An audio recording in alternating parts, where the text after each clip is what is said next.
Okay everybody, this is my gear video for my 2016 Appalachian Trail through hike. Like most folks, we all start off with probably too much stuff, and that's pretty much what it looks like I'm getting ready to do too.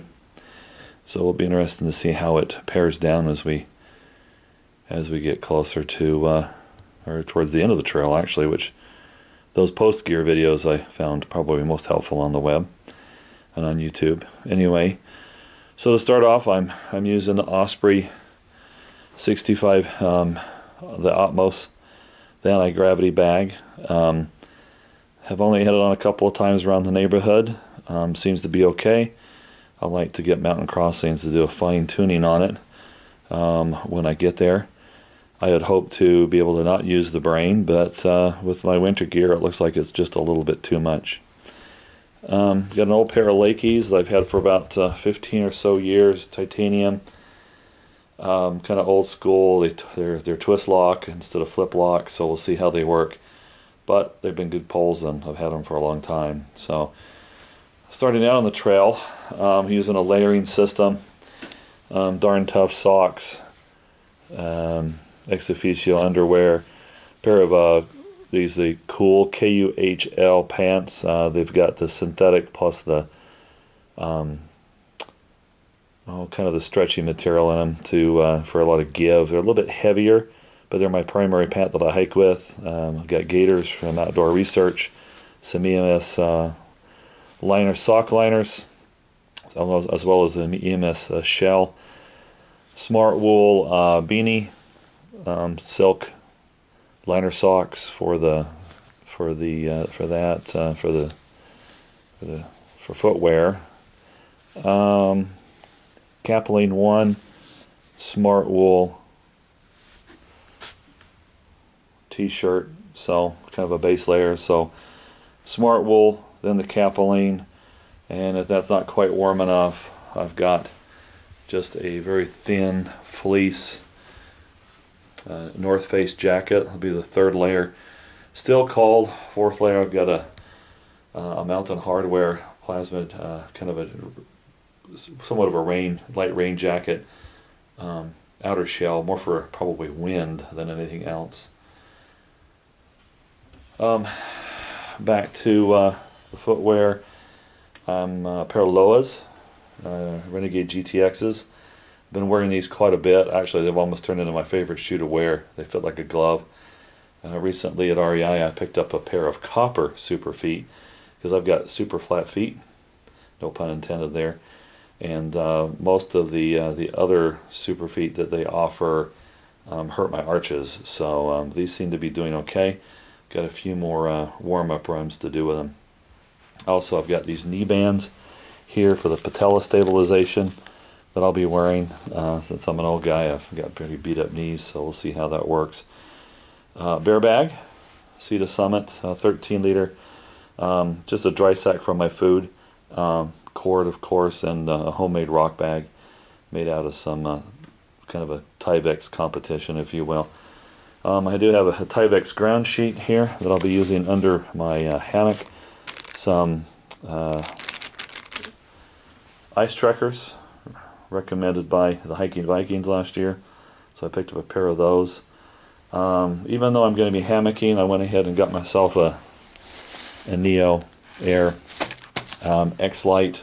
Add a little bit of warmth if it gets really cold, plus the times when I got to go to ground in the Smokies or any other time I go to ground.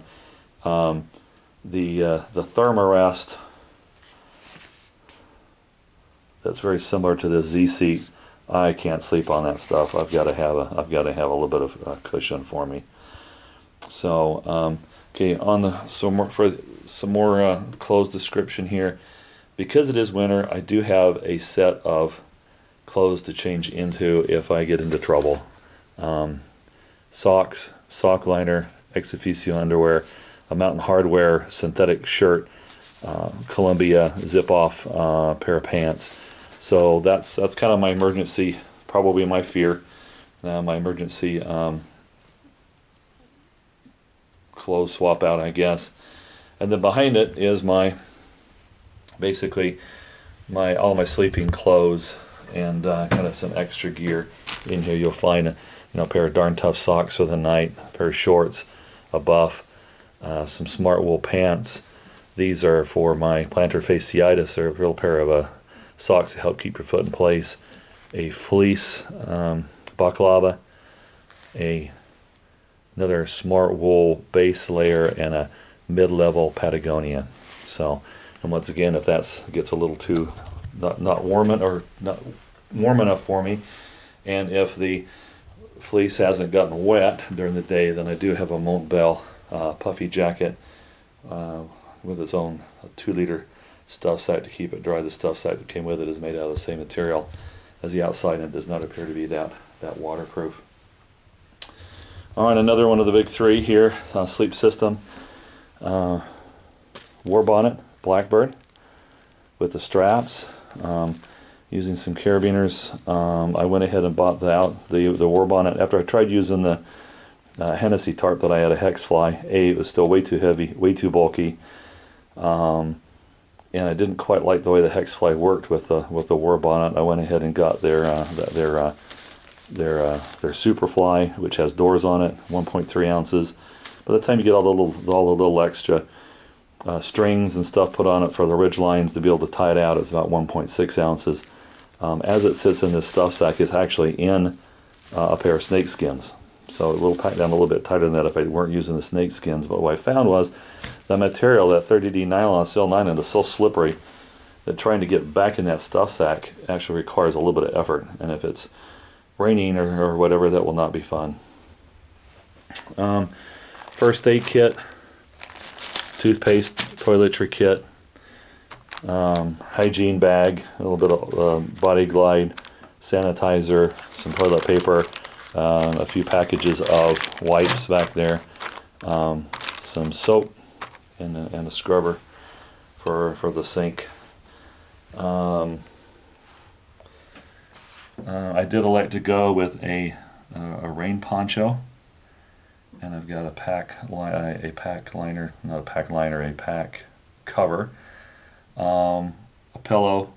This works really great in the hammock. You don't really need to blow it that much for it to work in the hammock. And if I have to go to the ground, I'm a side sleeper. If I don't have a pillow, and I have tried over the years to use stuff sacks with clothes, and just doesn't hack it for me for trying to get a good night's sleep. Kind of a repair kit, emergency kit. That's got all my fears in it. It's got things like fingernail clippers and things like that, but a lot of repair stuff. Luca tape for blisters, extra moleskin, tweezers for ticks, all those kind of things. All right. A case for my iPhone 6. Bandana, lighter, a little knife, a little multi-tool, of course AWOL's guide. I've got a little sign, AT hiker to town. On the other side it says AT hiker to trail. It's laminated. We'll see if it works. I know the ATC has a yellow bandana that has that on it. That may be a better option in the end.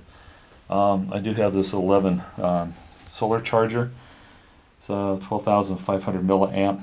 It'll recharge my iPhone about 3 times. It'll recharge the Sony Action Cam from dead to full charge in about 2 hours and only use one of its bars. So it probably will recharge at least 3 times, if not more.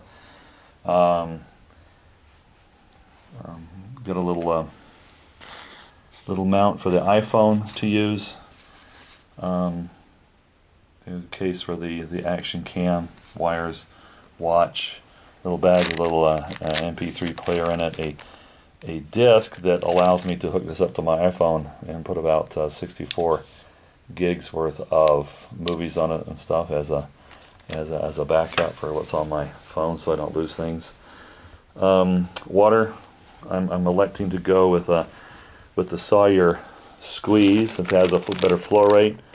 I put an adapter kit on it for a tube, hooks into a platypus of dirty water, and I can just hang it from a tree, and it actually flows pretty fast going that way. I don't have to sit there and squeeze water. And then I'll go with the big zip with a tube for my actual drinking water.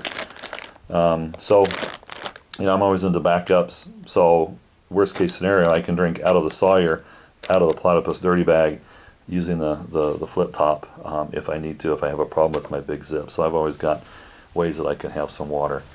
A little lecture item, a little Kapilka cup for drinking hot chocolate. I'm electing to go with an alcohol stove, so I've got some alcohol, spare thing of heat there. This is a pot cozy for a cooking system for a different. I've got a GSI pot, but this pot cozy is by Optimus. You can be able to actually you can put your hands through and hold what you're eating out of, so you can eat out of your hot pot without holding onto just the handle. You can actually wrap your hands around it. It'll actually keep your hands warm. So instead of making a pot cozy, I went the lazy man's way, and I bought one. Inside my pot here, a bandana, be able to work with hot stuff. I keep 1 ounce of alcohol that'll go in with me when it's cold, because you need to warm up your alcohol if it's cold outside. So it'll go in with me in my sleeping bag. My Petzl headlamp, Peak XP2. This is not one of the ones that has the ability to recharge. Basically a lighter in a bag to keep it dry. A little food scraper. I haven't seen too many people use these and talk about using them as a way to help get your pots clean. We'll see how fast I abandon this. Doesn't weigh that much, but we'll see. And the alcohol stove is an Evernew. All right, with the DX stand. The DX stand can also be used as a pot stand. Windscreen can also be used as a wood burning stove to also so it's got some dual purposes there. And also a little cross stand for it if I don't need to use the DX stand, or if I want to get to the point where I can cook something in the simmer, I can use my multi-tool to take off the cross stand and then sit the pot directly down on the alcohol stove, and it will simmer. As you can see here, you've got flame coming out the center, flame coming out these top holes, flame coming out the center, these side holes around, the side jets around. If you put a pot on top of it, you snuff out everything but these side jets. 1 ounce of alcohol will simmer at a pretty good boil water for almost 15 minutes. So it's pretty phenomenal if you set the pot right down on top of it. But when you do that, it's very susceptible to wind. So I've just got this aluminum windscreen picked up at Lowe's or Home Depot as part of a hose connector. You just have to cut off the riveted sections there. All right, I think, other than talking about my Jacks Are Better underquilt, and I've got a Nemo 30-degree overquilt. I've had it down to 23 degrees, and it's done just fine with my layering system. All right, that's it. We'll see how this does.